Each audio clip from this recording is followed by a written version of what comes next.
ตอนนี้กำลังเวลา10 โมง 19 นาทีเนาะก็หากับพักเที่ยงกินนี่หลังจากสอบเซ็งวิชาคณิตศาสตร์เป็นเวลาอยู่2 ชั่วโมงก็จักหน่อยก็จะมีการ11 โมงก็สิได้พระสงฆ์สามเณรเฮาหรือว่านักเรียนโรงเรียนมต้นสงฆ์กำเกิดเฮาก็จะได้สันปัตหารเพลตอนนี้ไม่ออกสุดท้ายไม่ออกทั้งรักษาหรือว่าทั้งนิทานพันมหาเพิ่นก็ได้เอา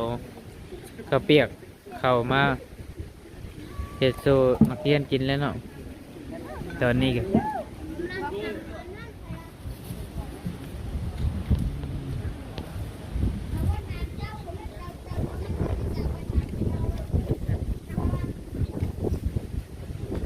วันนี้ก็มีศรัทธาญาติโยมทางรักษากับมาสมทบเนาะมีข้าวเปียกกับญาติทานพันมหาเป็นเจ้าศรัทธารักกับในกระผมด้วยส่วนญาติโยมก็จะมีข้าวพัดน้ำเนยข้าวพัดขนมเนยน้ำส้มน้ำหวานต่าง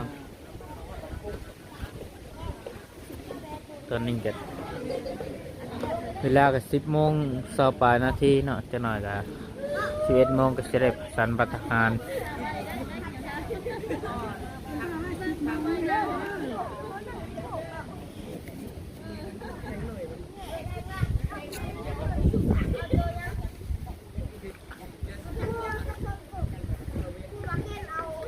มีออกดักเศร้าเพื่อให้ประสงค์สามเณรได้สันภายในวันพฤหัสวันที่16 เดือน 1 ปี 2525